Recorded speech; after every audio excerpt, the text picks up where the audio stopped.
নমস্কাৰ বন্ধুসকল, মিয়া সন্তান আৰিয়ান জিছান আহমেদে অসম তথা ভাৰতবাসীলৈ এক গৌৰৱ কঢ়িয়াই আনিছে।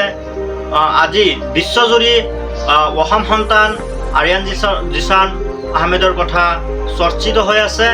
নিজৰ গ্ৰহাণু এষ্ট্ৰয়েড গৱেষণাৰ জৰিয়তে তেখেতে দুটা গ্ৰহাণু ক্ৰমে 2024 BE8 আৰু 2024 BC23 দুটা গ্ৰহাণু আৱিষ্কাৰ কৰিছে, যাৰ বাবে নাছায়ে তেওঁক বিৰল স্বীকৃতি প্ৰদান কৰিছে।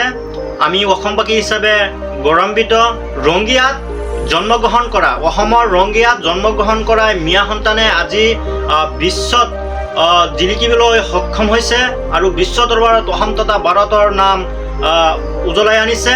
গ্ৰহাণু আৰু গৱেষণাৰ বাবে তেখেতক নাছায়ে এক বিৰল স্বীকৃতি প্ৰদান কৰিছে। ভাৰতবাসী হিচাপে সকলোৱে গৌৰৱান্বিত অনুভৱ কৰিছে। অসম তথা ভাৰতবাসীয়ে আজি আমি গৌৰৱান্বিত হৈছোঁ। তেখেতৰ এই সফলতাই অসম তথা ভাৰতবাসীক বিশ্বত জিলিকাবলৈ সক্ষম হৈছে। আজি তেখেতে যি কাম কৰি দেখুৱাইছে তেখেতক আন্তৰিক ধন্যবাদ আৰু শুভেচ্ছা জনাইছোঁ।